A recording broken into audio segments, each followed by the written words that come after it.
Hey guys, welcome to the channel. This is Trillionaire, and today we're discussing how to invest in ICOs. Part one of a three-part series because 25 minutes is too long of an ICO video. First off, what is an ICO? An ICO is an initial coin offering. They're similar to IPOs, which are initial public offerings, in that they allow a company to raise a significant amount of capital in a relatively short period of time. How they differ from IPOs is that they don't undergo near as much scrutiny from regulatory agencies such as the SEC, the Securities and Exchange Commission. So why would you invest in an ICO? Well, if you don't know, or more than likely you do know because you're watching this video, but if you don't know, you would invest in an ICO because they bring the potential for making massive amounts of returns on your investment, okay? But because of their nature, there are many scams in this environment. Because they are not nearly as regulated, there's many more people that are willing to come out and create ICOs, make money, and run away, aka fly-by-night companies. So why would you want to do this? Well, if you can sort through the bad companies and get to the good ones, you're going to increase your odds of getting a massive reward for your investment. All right, in venture capital, they say if you invest in 10 companies, one of them might return your investment for all 10 and then some. So that's the name of the game here. I'm here to tell you how you can better do that and maybe steer it clear from all those poor performing companies. All right. So in this video is about 10 steps that I want you guys to be thinking about when you're considering reviewing a new coin that somebody's talking about, a new token. And it's funny that we say ICO, since nowadays the majority of these ICOs are actually tokens or initial token offerings, because they, for the most part, are ERC20 tokens, which are based off of the Ethereum platform.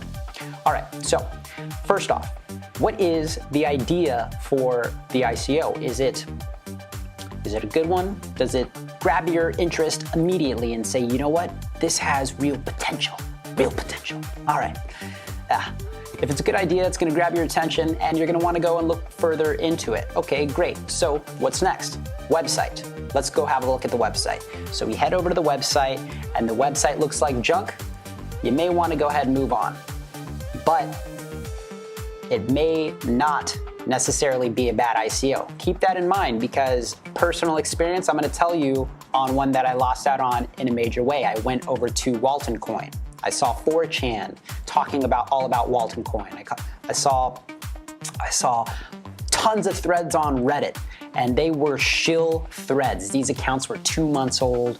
They were just being pumped by a bunch of fake people and talking about all this news of Samsung this and whatnot. And for all we know, it could still be a scam, but scam or not, that coin or token or whatever the heck it is, probably 500x or more. I'm sorry, no, it made thousands of percent over from when I initially saw it, when the token was just worth a few cents.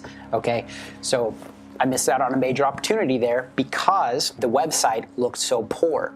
That said, the website to me is still very key, but it is not the only determining factor here. In fact, none of the 10 items that I'm listing here should be a singular determining factor. They should all work in harmony with one another to allow you to make a good decision for yourself. So, website.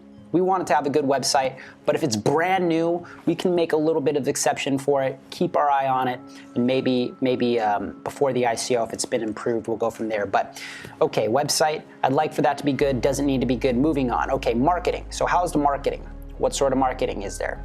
All right, so marketing comes in all shapes and forms, and we get it in social media. We get it on the sides of banner ads. We get it via videos, and we get it via YouTubers shilling us this coin or that. Okay, if you got 10,000 followers on YouTube, you better believe that there are people with initial coin offerings who are offering money to these people so that they go ahead and write some sort of review or whatnot about them. Okay, so what type of marketing is there? If you see that a lot of money is being pumped into the marketing of it, there's a really good chance that the ICO could bring great returns after the investment. But that's not guaranteed. Nothing is guaranteed with these ICOs. In fact, recently, the majority of these ICOs have done major dump-offs below the ICO value of the token or coin. All right, so if the token or coin was $1 during the ICO phase, many times you're able to pick that same token or coin up for 50 cents on the dollar after the fact. And you know, it's a sad fact, and it doesn't mean that that particular company isn't good, and it doesn't mean that it isn't bad, but you do need to pay attention to it. All right, so there's a lot of marketing going on. Obviously, there's some money behind it. Great, so if there's money behind it, are they putting money elsewhere? That remains to be seen. We'll get into that point in just a bit. But coming up next, after the marketing, great, a lot of marketing, social media presence. How is the social media presence? Okay, do they have any sort of community? That should be the real name for this. Community. Do they have a following? Is there people already using this platform? Do they have a tangible product that people are using already? If not, that's okay, cool, but are they developing a community behind it that would actually be using it versus a community behind it that actually just wants to make a lot of money off of it, which in the majority of cases, it's going to be the latter rather than the former. Okay, so great. Next up is team, all right?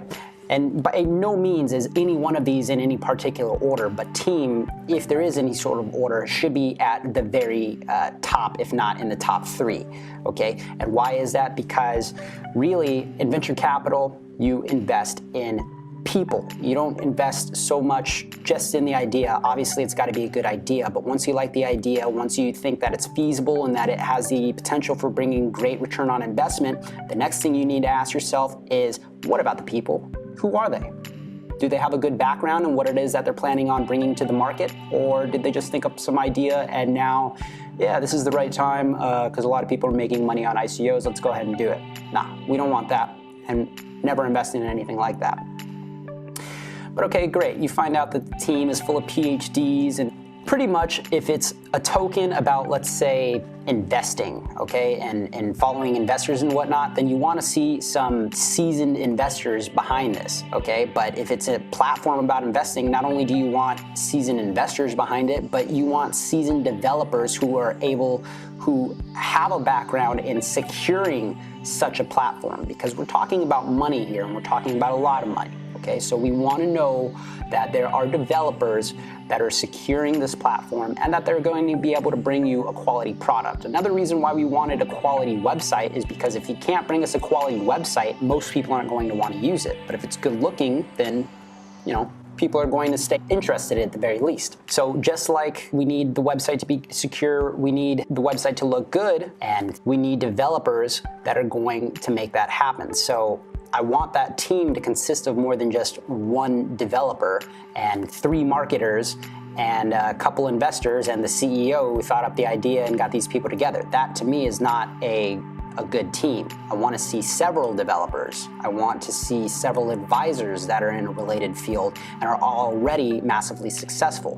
One thing that you're going to see in the ICO space is many times you're going to get people that are just paid to stand in front of the company and as figureheads.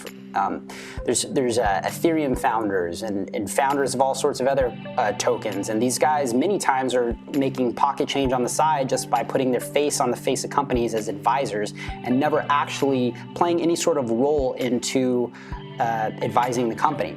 So one thing that I like to see from ICOs is that these releases are sort of results-based. That these advisors have an active role, and we're seeing them actively participating in some form or another. That's not always the case, but if we can see that, that's better. You don't want them to just be a figurehead there for the ICO and call it a day. Question of the day, what ICOs are you looking into investing in right now? Thanks so much, folks. This has been Trillionaire. Peace.